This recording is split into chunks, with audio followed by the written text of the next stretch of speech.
The reason why, as such, the genetics is no different than as compared to any other branch of medicine. But somehow there are certain implications of genetic knowledge, genetic information, genetic process related to medical genetics, that which makes it somewhat more sensitive than as compared to other aspects of medicine. That's why we devote a special talk in relation to ethical, legal, social aspects. And as a matter of fact, here we don't say bioethics. The terminology which is used with Human Genome Project is ELSI, ELSI. So ethical, legal, social implications or ethical, legal, social issues, I is can be used anyway. There is a problem particularly in our country and maybe most developing countries. Medical genetics has still not come up adequately covered in medical schools. So both undergraduate, postgraduate students as well as practitioners are not fully really conversant of what is the scope of medical genetics. What is medical genetics and its scope? Very briefly, I will try to, the purpose here is not to talk to you about genetics, but to just simply give you a broad outline what medical genetics is. So there are three, I have broken it into three parts. The first thing is like any other patient suffering from any disease. So here we are talking patients suffering from a genetic disorder. And so here one of the important things what comes after diagnosis is counseling and then treat. And treatment very often genetic disorders is rather limited, and so therefore there the main emphasis is on how to prevent. And here the treatment and prevention both is guided towards the individual as well as the family. So because the prevalence or prevention of recurrence will be in the family, so that therefore it is a diagnosis, counseling, management of patients and families with genetic disorders. It also includes prevention of recurrence, that if the disease has already occurred, what are the chances of recurrence and how it can be prevented, or else if the disease has not occurred, suppose the individual comes where there is a family history of disease, but in that given couple the disease has not occurred in the past, so how we can prevent the occurrence of the disease. The second aspect, and that's where a large number of ethical issues are involved, that is the issue of the genetics in community. The community genetics, where the patient has not come to the clinic for seeking advice. Here the doctor has gone to the community to give an advice that these are the genetic disorders and how they can be prevented. It's like public health. And the issues regarding screening of people for genetic disorders and providing information as well as adopting measures for intervention in the community for prevention of genetic disorders, that shade different ethical connotations are there, and that's why I am separately talking about community genetics. So there it is what is called as a primary prevention. In community, when you are targeting genetic intervention, then you want that this thing should not occur at all. In genetics, the concept is that of secondary prevention and primary prevention. Secondary prevention is that once the thing has occurred, how we can prevent its recurrence. Primary prevention is it should not occur at all.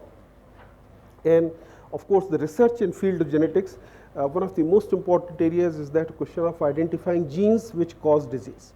Identification of genes causing disease. The second, which is an upcoming area, which is a major challenge in the future, and that is where again a large number of ethical issues are there. The genes themselves may not cause the disease, but genes may provide a particular soil of susceptibility or resistance to disease, or any kind of a harmful effect to anything, whether it's an infectious agent, whether it's a toxic agent, whether it's a harmful effect to a drug, or whether any environmental substance to which an individual may be susceptible or resistance. This is, on one side, the Human Genome Project has provided us an opportunity to be able to identify individuals who are susceptible and resistant.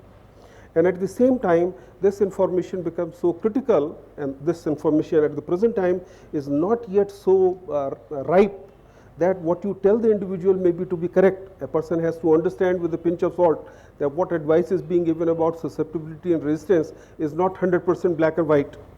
It's a various shades of gray.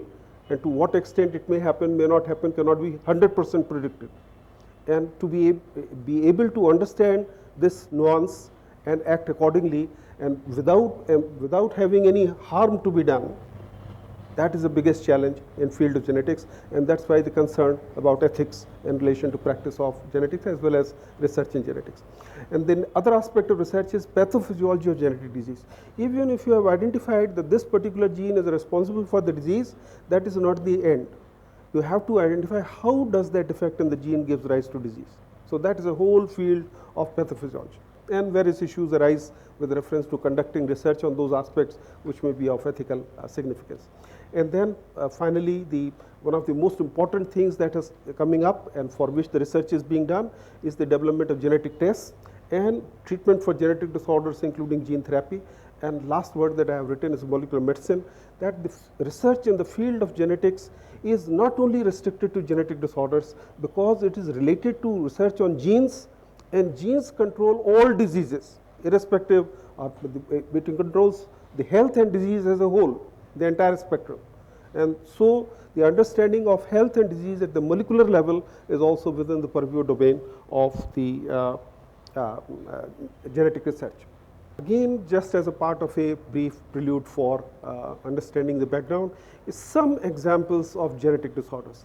There are more than 3,000 genetic disorders, but broadly the conditions, the three major areas of genetic disorders which need to be looked into is, one, those where genetic component is a very strong component giving rise to disease, and that is what is the chromosomal disorders and single gene disorders, which can be autosomal dominant, autosomal recessive, X-linked recessive.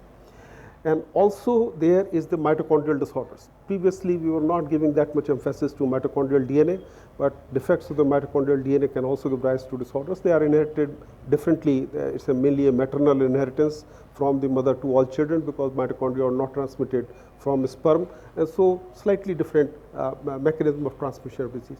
So one set of disorders are that where 90% contribution is of the abnormality of the genes or chromosome as a whole, which gives rise to disease. The second component, which is, as I was mentioning before, is polygenic multifactorial disorders, which are both genetic and environmental.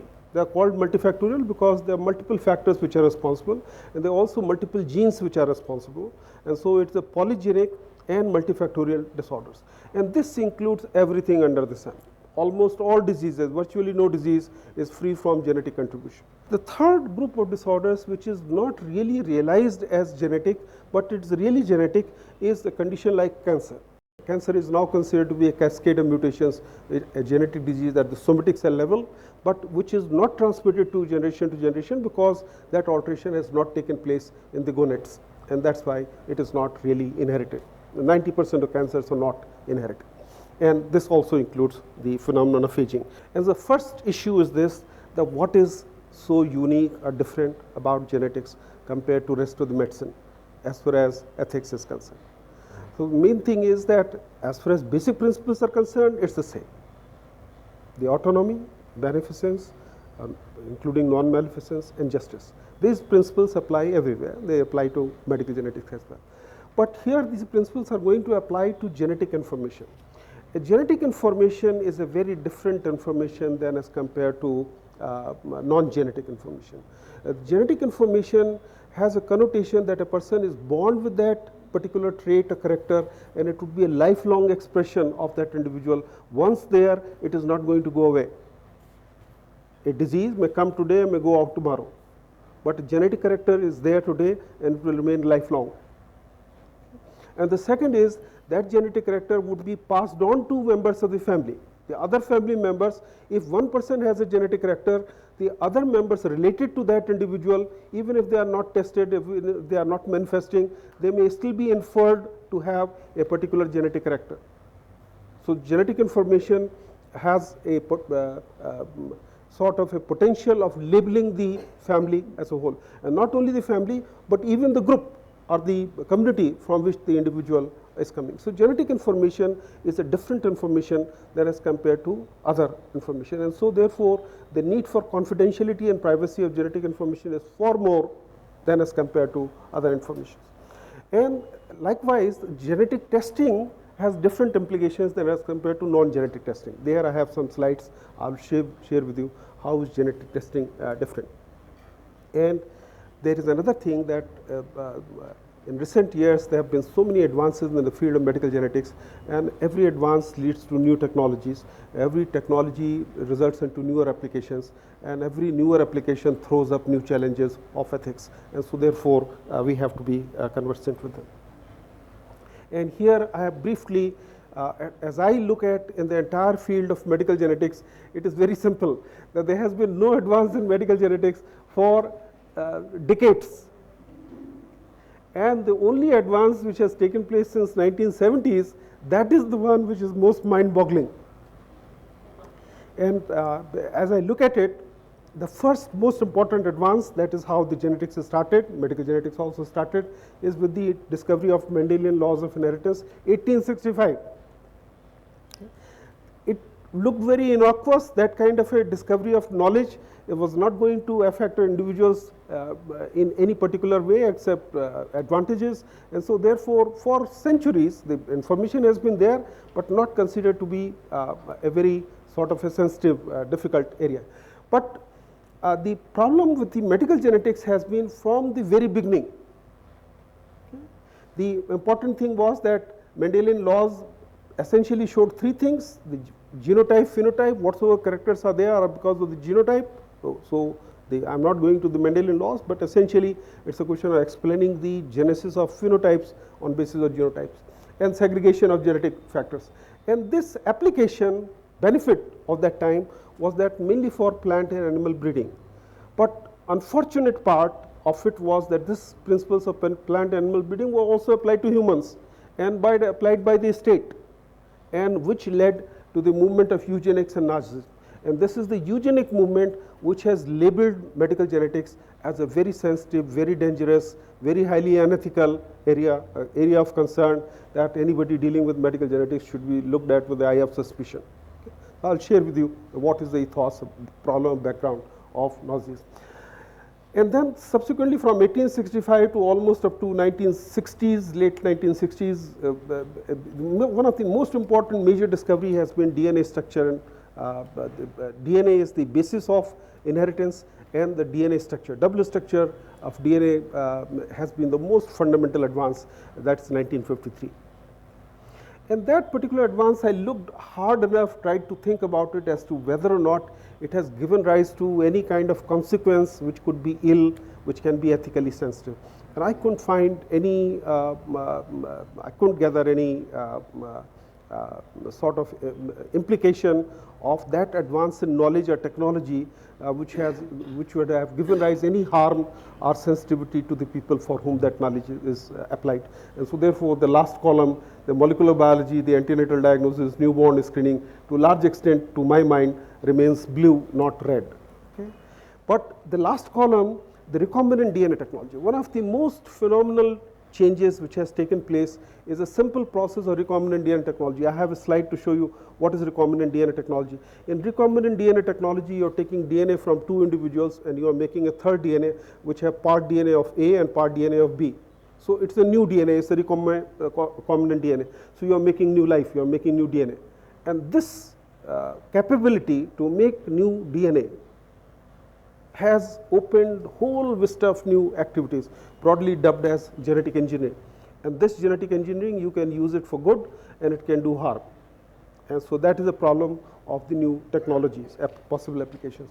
So one of the first concerns was that if you are combining things, then can you make new bugs which can kill everybody? So there have been a talk whether Ebola is a new virus, or SARS has been a new virus, or even the AIDS has been a new virus, whether it's a part of genetic engineering effects or they have come by themselves and so on.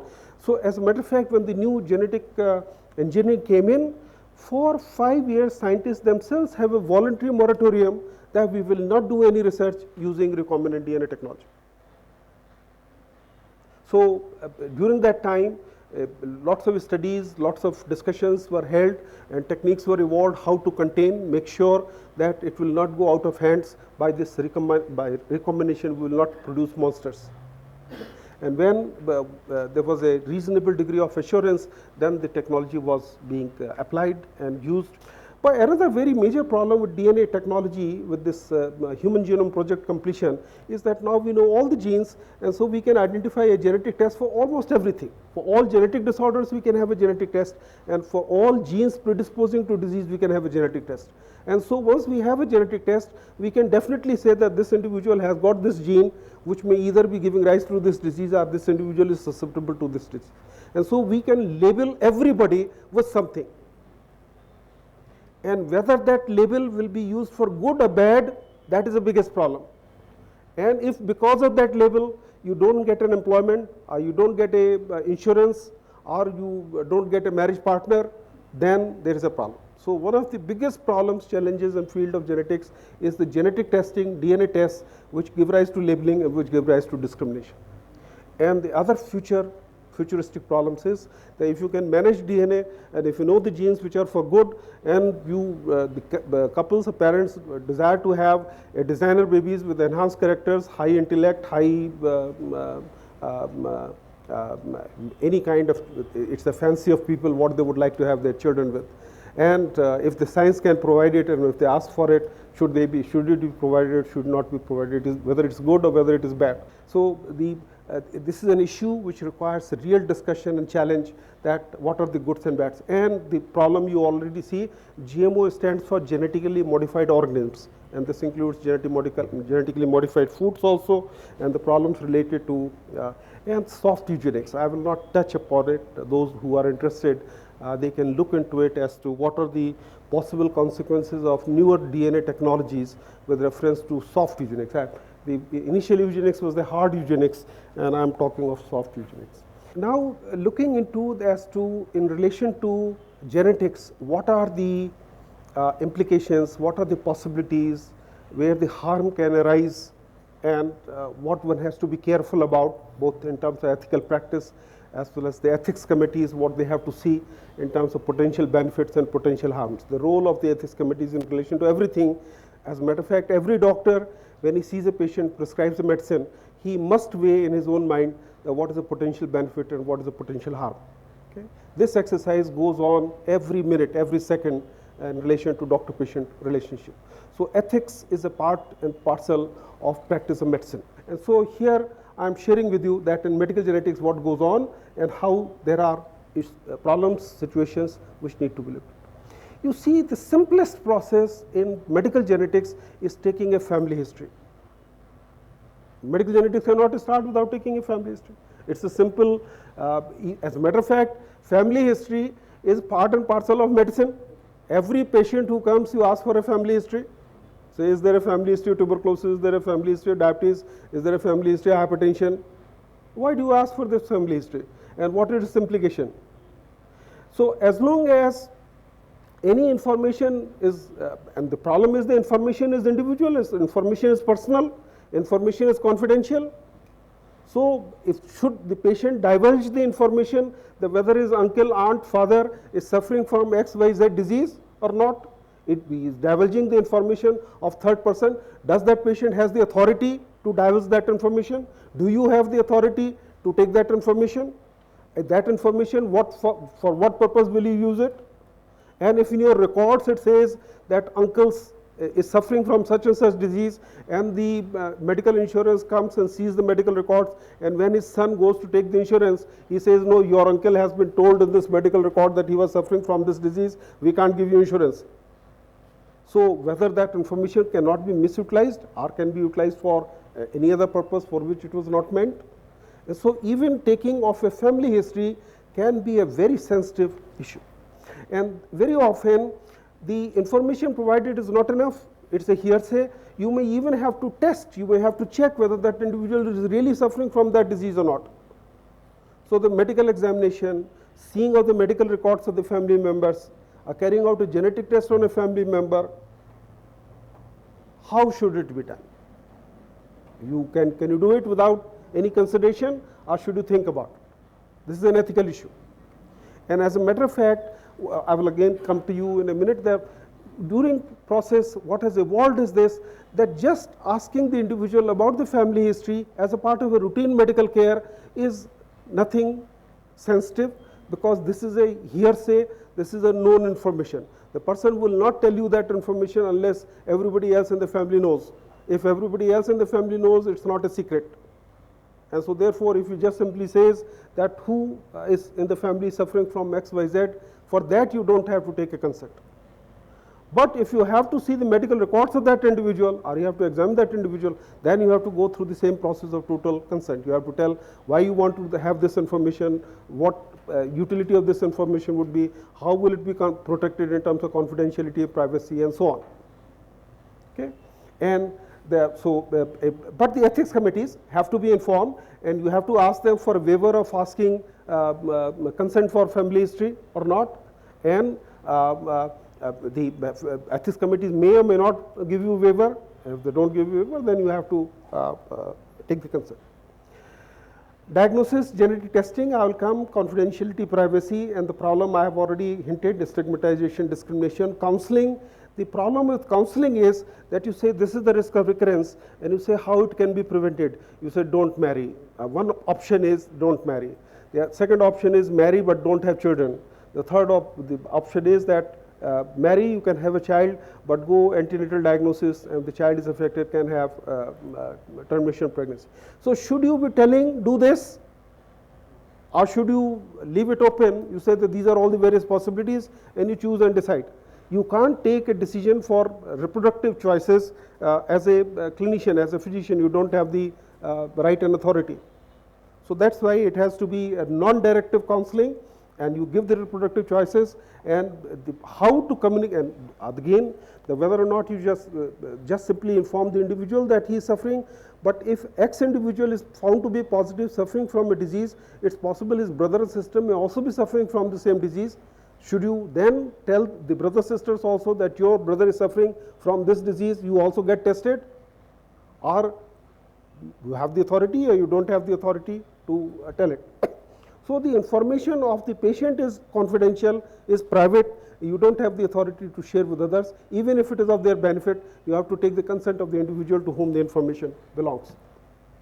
Treatment, one of the problems with genetic diseases, many of them are non-treatable. Many, if they are treatable, the treatment is not available everywhere, and the cost of the treatment is very high. Some of the treatments are very expensive, and gene therapy is experimental. So all these things, issues are throwing ethical issues. Okay. Need for waiver from informed consent, this I have already said. Family history is hearsay, common knowledge. The waiver will not be applicable if there is a direct contact with the subject. So if you do direct contact, then waiver is not applicable. If you just restrict to family history, then the waiver can be granted by the ethics committee. But you have to ask the ethics committee for the waiver as far as the research, family history for research is concerned. Family history for medical practice, you can follow the process without consent. Major concerns here are that first thing, you have to decide whether to give an advice about genetic testing, whether a genetic test exists, how reliable that genetic test is, how accurate that genetic test is, what is the cost of that genetic test, should a genetic test be done, should a genetic test be not done. Okay? And then after that, if the result is there of a genetic test, how do you interpret the genetic test, result of a genetic test? And then potential harmful effects of the genetic information. It can produce a psychological distress. Any healthy individual, you say that you have got an abnormal gene, you will suffer from this disease, likely to suffer from this disease, then it would be a disastrous situation. And it has a potential for discrimination and stigmatization.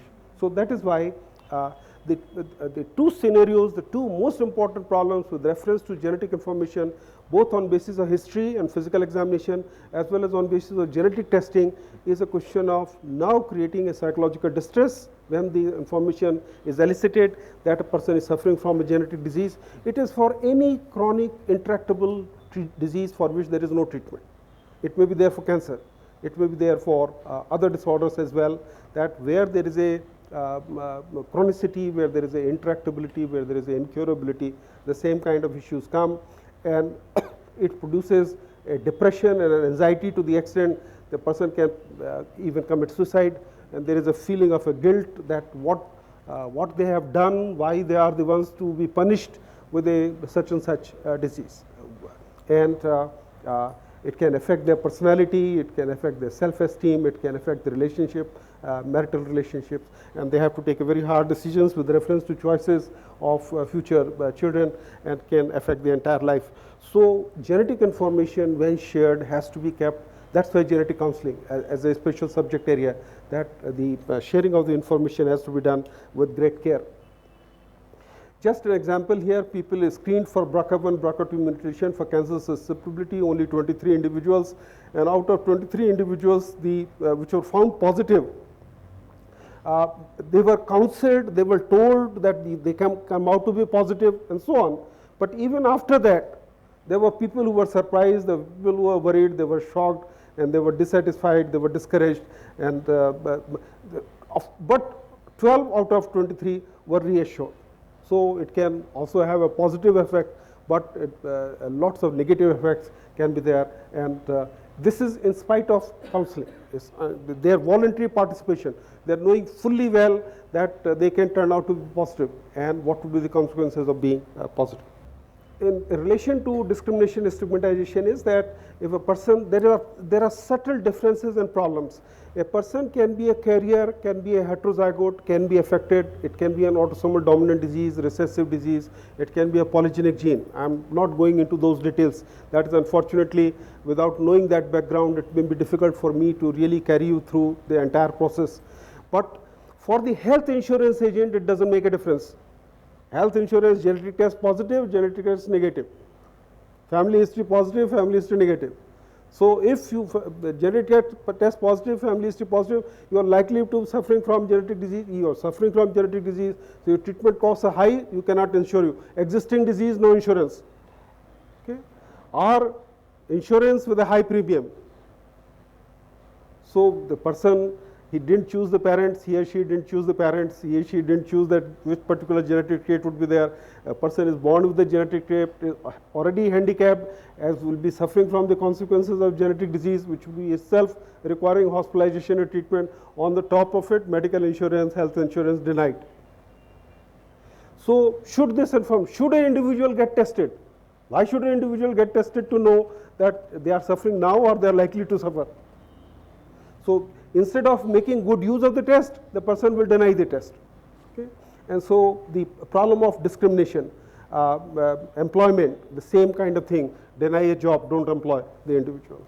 This, I would say, I have so far, both with reference to genetic information, I have shared with you that the confidentiality and privacy are one of the primary things with reference to genetic records. And I only want to sensitize you that in our country, particularly, this is abroad. Abroad, every medical record in a hospital institution is seen by 150 people. More than 150 pairs of eyes can be going through the records. Okay, variety of people.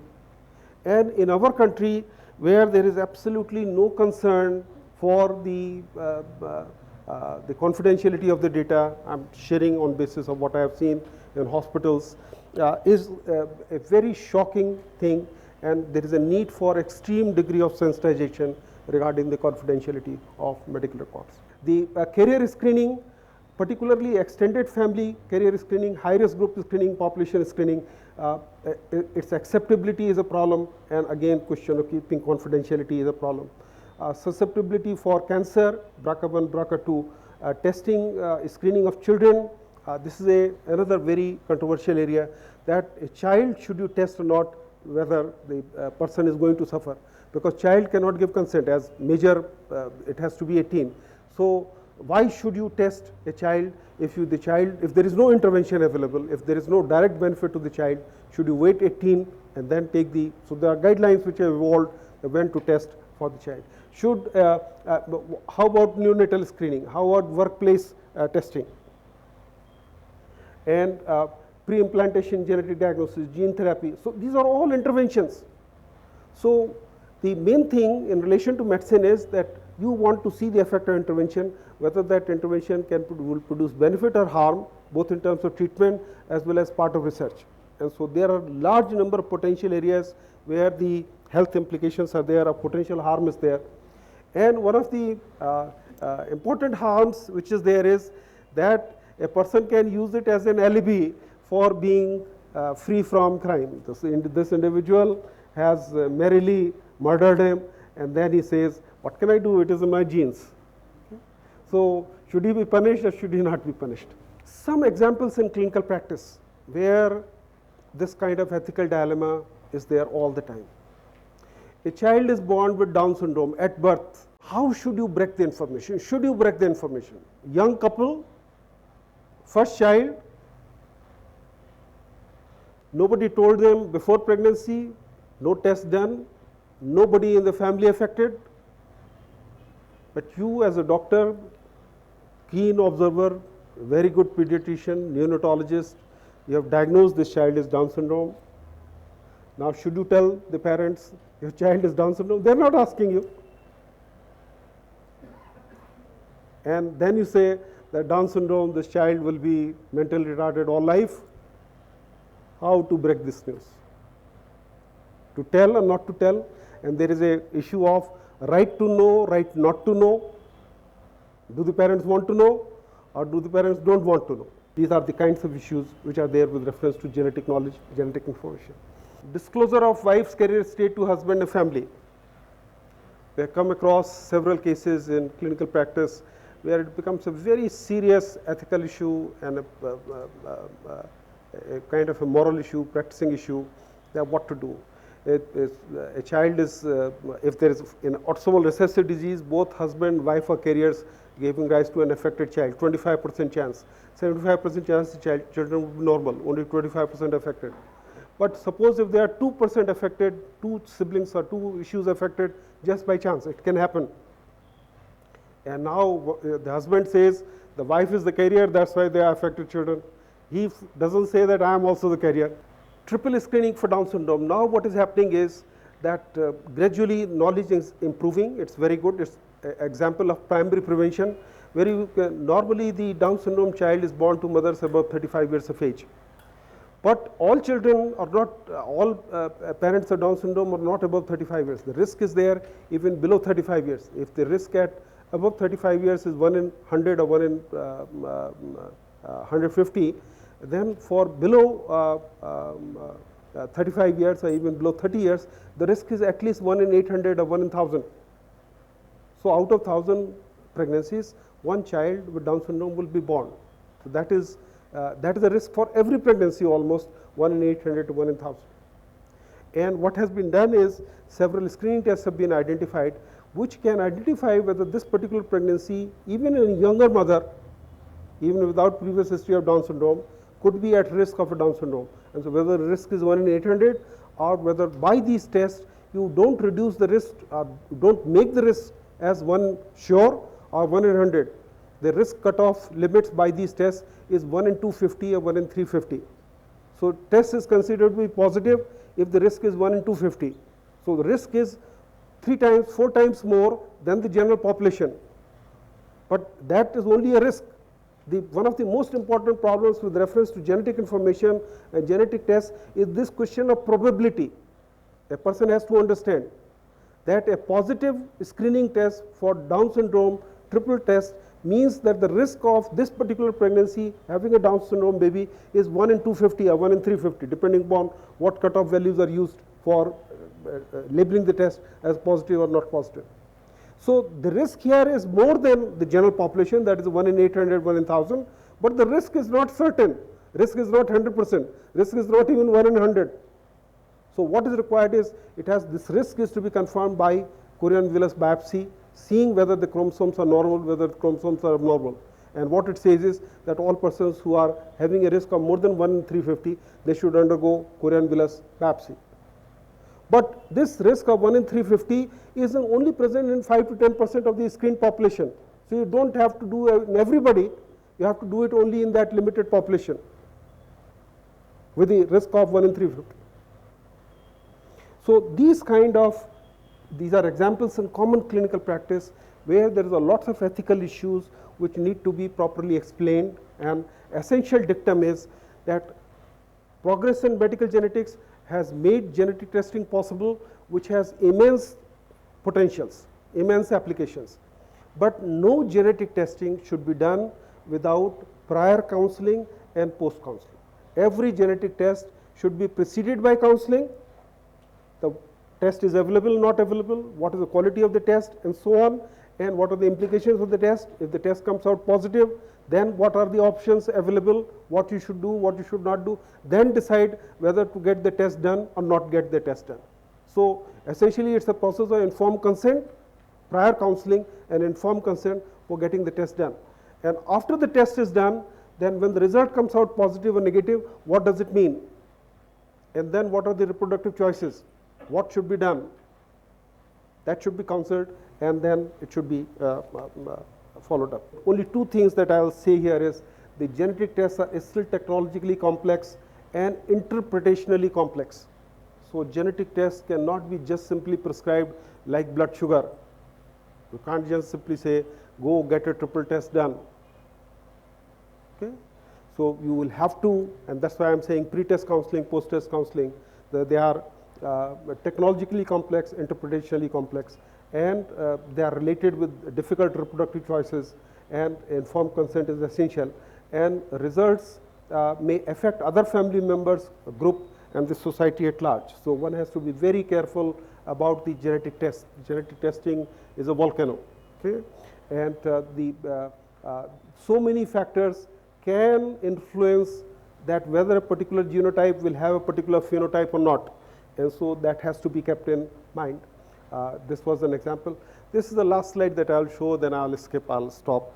And the genetic tests, now to make that whether that genetic test, what is its status, whether it should be applied, where does it stand, how should a genetic test result be interpreted, evaluation of the genetic test results.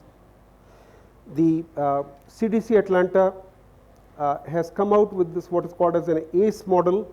ACE is, A stands for analytical validity, C stands for clinical validity, and the other C stands for clinical utility, and the E stands for LC, ethical, legal, and social implications, ACCE.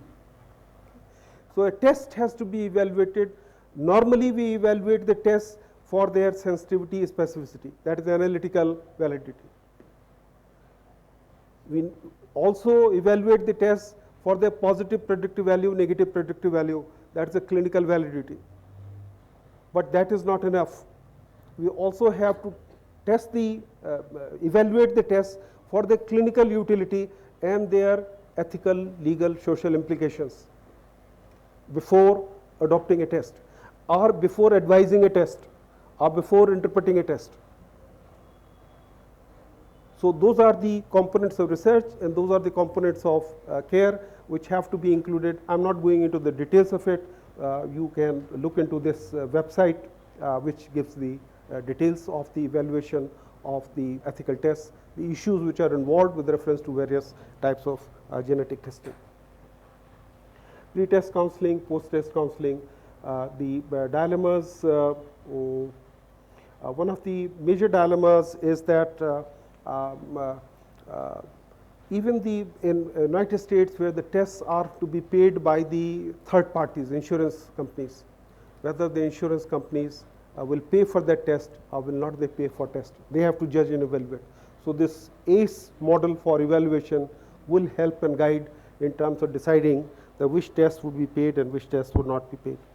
In relation to genetic disorders, the consent becomes even more elaborate than as compared to a routine test procedure, and there are several guidelines which are there which have to be included for consent for a genetic test. As I said, pre-test counseling is a process of consent, and pre-test counseling is a whole list which has to share all the information of ACCE, that whether the test is analytically valid, clinically useful, and what are its ethical implications. Only then a person gives the consent. So you teach the medicine, then you take the consent. Okay. And now the issue of the gene therapy. The gene therapy ultimate goal for genetic disorders, the one goal which has been largely, to quite a great extent, has been successful, is that you should be able to make a diagnosis of genetic disorder. As I said, it's still a challenge. More than 3,000 genetic disorders. But with now with the blueprint Human Genome Project, all the genes being in front of you, it may be possible one day to know the gene of all the disorders and be able to diagnose those disorders by doing a genetic test. So that goal is reachable. The second goal of identifying the genes predisposing to disease, complex polygenic disorders, that is the most challenging job at the present time of research. And hopefully after 15, 20, 30, 40 years, it may be possible to identify genes which may be determining susceptibility, resistance, a variation in response to drugs, chemicals, toxins, environmental substances, vaccines at hand. And then you can decide what to do. Best thing is that the gene which is causing the disease, you replace that gene with a normal gene. One possibility is that defective gene you replace by a normal gene. And the best thing would be the defective gene, you correct that defect. That is utopian, that is still probably 30, 40, 50 years onwards. But theoretically, the attempts are going on in that direction. 1989, first gene therapy trial was approved. Since then, more than 5,000 individuals have participated in the trials. More than 500 trials for different diseases have taken place, and it has been shown that gene can go and can function and even correct the process. But still, the process is experimental. You cannot control how many copies will go, where will they go, and for how long they will function. So far, so the life was okay. But two things happened. One, first death took place in September 1999. So gene therapy can kill. It's not that you can just simply take it as gene therapy is totally safe. There's nothing to worry about it. Fine. There are different issues with reference to it. One learned that the amount of the dose of the virus that was given for this child and the reaction to the virus was so fulminant that which killed the child. It was not as such the gene therapy per se. It was a reaction to the viral vector which was responsible, which was used for the treatment of this individual. Another very significant finding which has taken place is the treatment for XCID, X-linked severe combined immune deficiency. This has been a very phenomenal trial. Gene therapy group was started from French and the British group, and they have treated about 12 children with severe combined immune deficiency disease. All 12 cured, but 3 of the children have developed leukemia. It is because the gene got inserted to a place to an oncogene, activated that oncogene, and developed into leukemia. So this is another threat of the gene therapy. So what I am trying to share with you here is, with these examples, that this new technology of recombinant DNA technology, which has made genetic engineering possible, which has done a whole lot of wonders, and which still has potentials of producing possible harms, and there is a need for continuous care and evaluation and approach in terms of any research related to genetics, in terms of looking into various aspects, both the questions of and here we are not talking harmful effect of a drug. Here we are talking harmful effect of a genetic information. It is not it's a word, it's a notional connotation that they can be harmed by information also. It is not a physical harm by side effects produced by an XYZ drug against which you are protecting. So if those aspects are taken into consideration by the ethics committees and by the practitioners of the profession, that is very important. And so that's why in your entire theme, I'm only sharing with you this information that if you are getting interested, tuned to bioethics, bioethics in medical profession. So what are the implications of bioethics with reference to medical profession? And bioethics of medical profession is not only limited to ethics committees. It's not limited to research. It's a question of part and parcel of the thinking, behavior, practice of living and working in relation to medical sciences, and best illustrated by various issues which I shared with you in relation to ethical issues regarding genetics.